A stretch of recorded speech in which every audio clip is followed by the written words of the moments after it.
Okay, Assalamualaikum dan salam sejahtera. Okay, hari ini kita akan belajar matematik tingkatan 2. Okay, cikgu harap kamu boleh nampak yang bahagian sini. Okay, cikgu besarkan.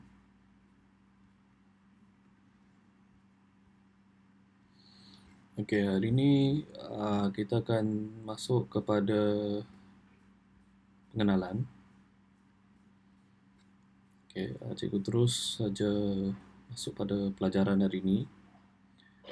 Okay, hari ini kita akan belajar berkaitan dengan pola dan juga jujukan. Okay, di sini kita boleh tengok terus pada muka surat muka surat 1. Sekiranya ada buku teks boleh cek, boleh rujuk lah. Kalau tak ada buku teks kita tengok yang ini.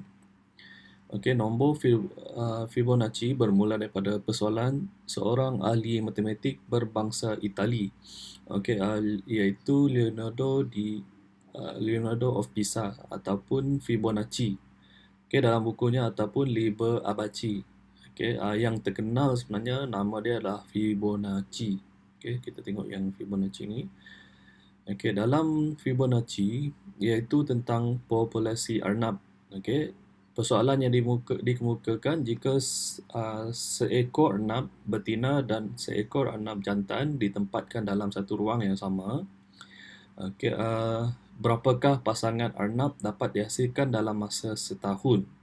Yang ni dia masuk ke dalam, contoh dalam sangka lah. Kemudian dalam sangka tu dia ada anak. Kemudian dia ada berapa dia punya pengiraan.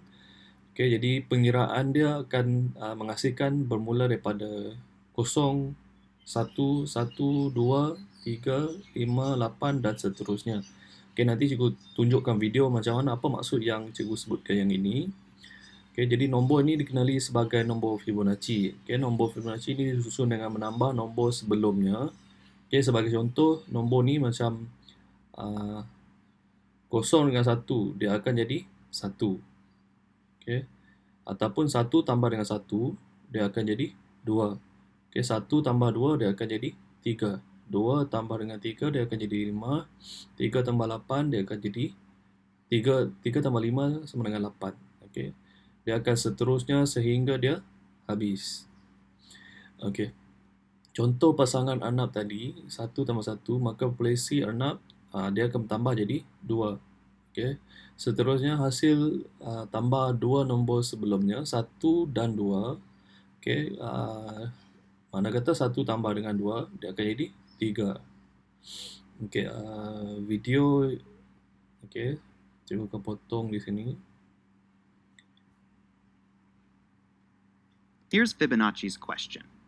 If 2 newborn rabbits are placed in a pen, how many rabbits will the pen contain after 1 year? To answer his question, Fibonacci wanted us to assume that rabbits always produce 1 male and 1 female offspring, that they can reproduce once per month, that they can start to reproduce when they are 1 month old, and that rabbits never die. So that's the question. What's the solution? Well, let's think in terms of how many pairs of rabbits are in the pen at the beginning of each month, starting with the 1 newborn pair in the pen at the beginning of the first month. These newborns are too young to reproduce, so we begin the second month with 1 pair as well. It's the same pair, but they're now adults that are mature enough to mate. As a result, 1 new pair of rabbits is born at the end of the second month. So at the beginning of the third month, we have a total of 2 pairs. The original pair again mates at the beginning of that month, but the newborn pair does not. The original pair produces another pair of offspring. So at the beginning of the fourth month, we have a total of 3 pairs of rabbits. The original pair, their newest offspring, and their first pair of offspring, which are now adults. 2 pairs can now mate, and they each produce yet another new pair, giving a total of 5 pairs at the beginning of the 5th month. Now, 3 pairs can mate, so after the 3 new pairs of offspring are born, our total moves to 8 pairs. At this point, the sequence is 1, 1, 2, 3, 5, 8. What's the pattern? The trick is that each number in the Fibonacci sequence is obtained by adding together the previous two. 1 plus 1 equals 2, 1 plus 2 equals 3, 2 plus 3 equals 5, and 3 plus 5 equals 8. You can keep going and going on like this to find subsequent numbers, and after 12 months, you'll get 144 pairs of rabbits. In other words, the 12th Fibonacci number is 144. But is that how many pairs the rabbit pen would actually contain after 1 year? No. That's the number of pairs in the pen at the beginning of the 12th month, not the end. So we actually need the number of pairs at the beginning of the 13th month, which is 233 pairs, or 466 rabbits. But how does that compare to the exponential growth of the model where rabbit populations grow like a geometric sequence? The difference is huge. If the rabbit population grew like a geometric sequence and doubled every month, at the end of a year, there'd be 8,192 rabbits. And that's the story of Fibonacci and his rabbits. Until next time, this is Jason Marshall with this week's Math Dude Video Extra. Thanks for watching, math fans. Cikgu teruskan di sini. Okey, tadi kita melihat berkaitan dengan Fibonacci. Okey, cikgu harap boleh faham video tadi. Okey, cikgu teruskan lagi dengan beberapa tajuk, iaitu pola. Okey, 1.1 kita belajar mengenai pola. Okey, mengenal pola nombor. Okey, pola nombor yang ini mudah saja. Okey, kita tengok contoh yang ini. Okey, bermula dengan satu petak. Okey, kemudian petak yang seterusnya dia ada anak-anak dia kat sini. Kemudian kamu nampak dia akan jadi daripada satu dia ada jumlah dia ada 4. Okey, kemudian daripada 4 tadi, okey. Okey, 4 ada 4 asal, kita kena tambah 1, 2, 3. Okey, 3 di tepi dan menjadikan ia menjadi 7. Okey, mana kata dekat sini kita boleh nampak corak dia yang pertama, yang kedua, ketiga sehingga ke 8 di sini. Kita boleh masukkan. Okey, mungkin di sini 1, okey, 4, 7. Okey, kemudian selepas 7 kita boleh bayangkan sebenarnya. 7, okey, kita tambah 1 sini, 1 sini dan 1 di sini. 1 di sini. Okey, daripada 7 dia akan jadi sini akan jadi 10. Okey. Cikgu tak dapat nak lukis, jadi kamu boleh tambah sendirilah. Okey, dia akan bertambah 10, kemudian daripada 10 dia tambah lagi 3. Dia akan jadi 13. Okey, tambah lagi 3. 13 tambah dengan 3 dia akan jadi 16. Okey. Tambah 3. Okey, sampailah yang ke-8. Okey, kita akan nampak dia ada penambahan 3. Okey. Kamu boleh baca di sini daripada aktiviti di atas, bilangan segi 4 sama yang dibentuk 147, iaitu menambah 3 kepada nombor sebelumnya. Okey. Cikgu harap kamu boleh nampak ini adalah dikenali sebagai pola. Okey, pola. Okey, yang seterusnya lukis corak yang seterusnya bagi gambar raja dan nyatakan pola. Okey, yang ni cikgu tak minta boleh tahan. Tapi kamu boleh bayangkan. Okey. Jawapan yang seterusnya untuk yang ni dia ada 2. Okey, kemudian dia ada 1 2 3 4. 1 2 3 4 5 6. Okey, bayangkan dekat sini. Okey, dia akan tambah 2 dot di atas ni dan akan menjadikan 8. Okey, kemudian pola yang seterusnya kamu boleh nampak pola yang pertama macam ni, pola yang kedua macam ni, pola yang ketiga. Okey, jadi pola yang keempat kamu boleh nampak dia akan tambah segitiga yang warna biru ini. Okey, mudah saja. Cikgu teruskan lagi. Okey. Nyatakan pola bagi set nombor berikut. Okey. Pola yang ni cikgu rasa yang ni lebih kurang macam kamu belajar sekolah rendah. Okey, negatif 10, negatif 4, 2, 8. Okey, jadi jawapannya di sini dia semakin bertambah. Okey, kamu boleh nampak di sini ini okay, penyelesaian dia tambah dengan 6. Okey, kamu tambah dengan 6 saja, 8 tambah dengan 6. Okey, dia akan jadi 14. Okey, jawapan dia yang seterusnya adalah 14. Okey, ini pun sama juga, darab 3, darab 3, darab 3. Cikgu rasa tak perlu terangkan lagi lah.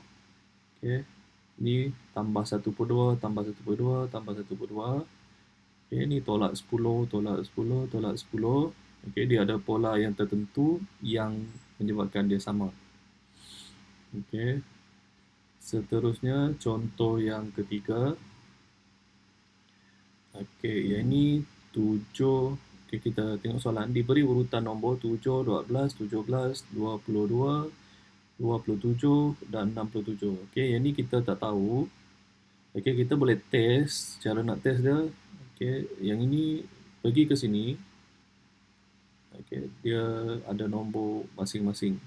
Okey, boleh jadi nombor yang ganjil ataupun nombor yang genap. Okey, tapi kita tengok soalan dia. Kena pasti dan nyatakan pola bagi urutan nombor ganjil.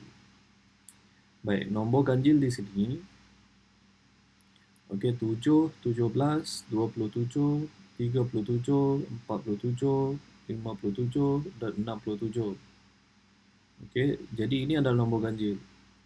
Okey, nombor ganjil dia kena tambah dengan 10. Tambah dengan 10, tambah dengan 10. Okey, bila tambah dengan 10 dia akan dapat nombor ganjil yang ni lah. Okey, jadi urutan dia yang di sini dia akan jadi nombor ganjil untuk dapatkan sehingga dia jadi 67.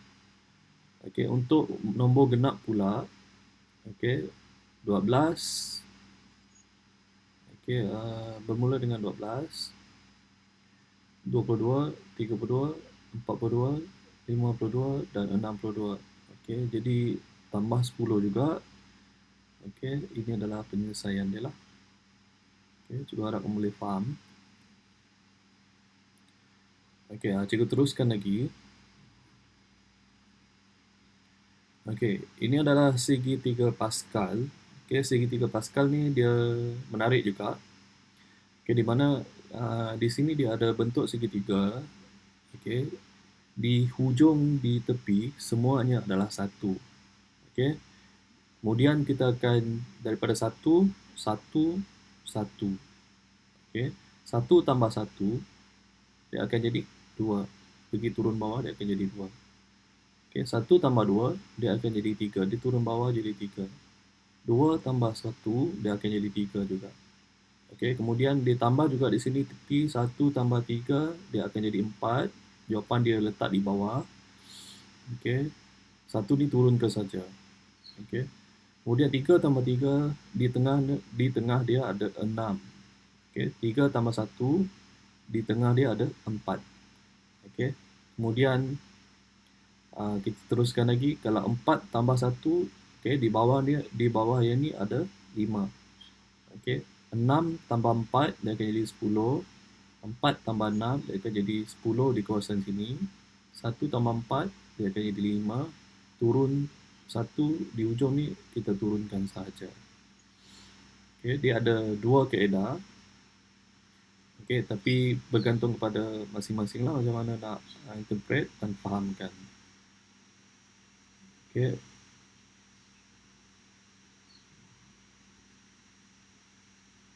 Cikgu rasa yang ni tak ada masalah lah. Yang ni mudah saja. Okey, sebagai contoh segitiga Pascal yang ini. Okey, 1, 1, 1. Okey, semua di hujung dia adalah 1. Di tepi, bahagian tepi sahaja. Okey, jadi ini adalah contoh jawapan penyelesaian dia lah.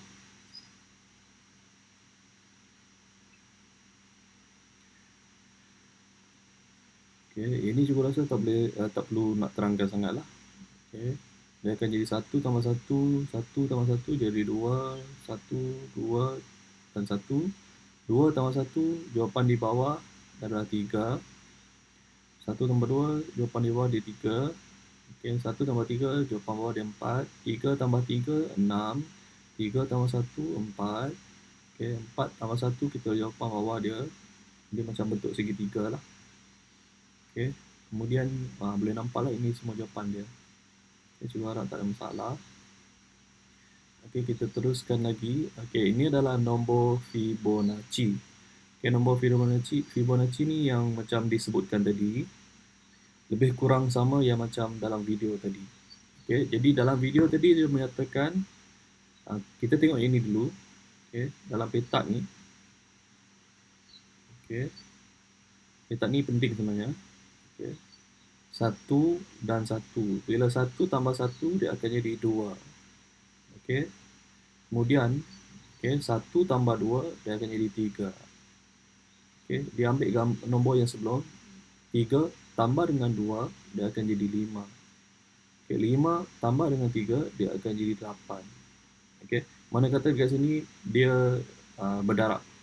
Okay, 1 tambah 1, dia tetap 1 di sini lah.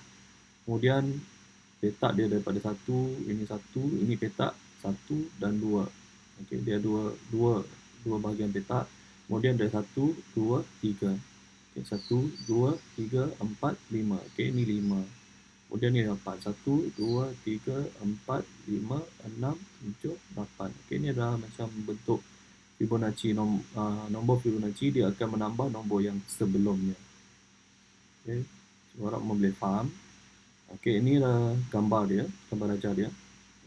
Ini 0, 1, 1, 0 tambah 1, tak dapat apa-apa lah. Okay, dia masih 1. Sebab dekat sini 0 dengan 1, 0 tambah 1 dapat 1. Okay, kemudian di sini 1 tambah dengan 1 dia akan jadi 2. Okay, mana kata di sini yang nak dapat 2 ni adalah 1 tambah 1. 1 tambah 1 dekat mana? Di sini. Okay, kemudian yang seterusnya 1 tambah 2 dekat mana? Okay, di sini. 1 tambah dengan 2 dapat 3. Okay, 2 tambah 3 dapat 5. 3 tambah 5 dapat 8.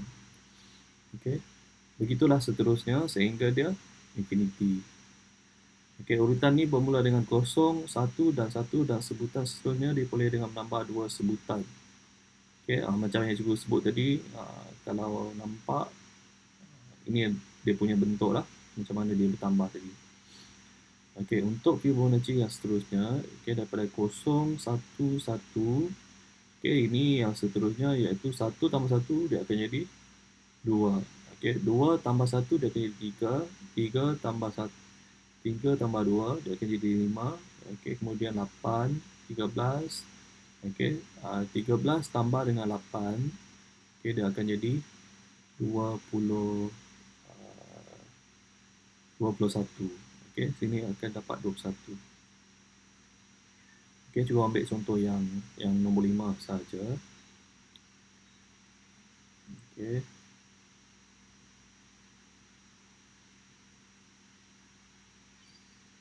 Okay, cikgu rasa 1.1 kita dah cover semua. Jadi, cikgu nak jawab untuk yang bahagian sini. Okay, jawab jom cuba 1.1, nombor 1, nombor 2, nombor 3, nombor 4 dan nombor 5. Okay, cikgu besarkan. Okay, bila cikgu besarkan, tolong screenshot. Okay. Ini soalan nombor 1. Okay, ini soalan yang seterusnya. Okay, sekiranya tak ada buku teks, boleh download buku teks online. Okay, ini soalan nombor 2, 3, 4, 5. Okay, itu saja untuk hari ini. Sekian, terima kasih.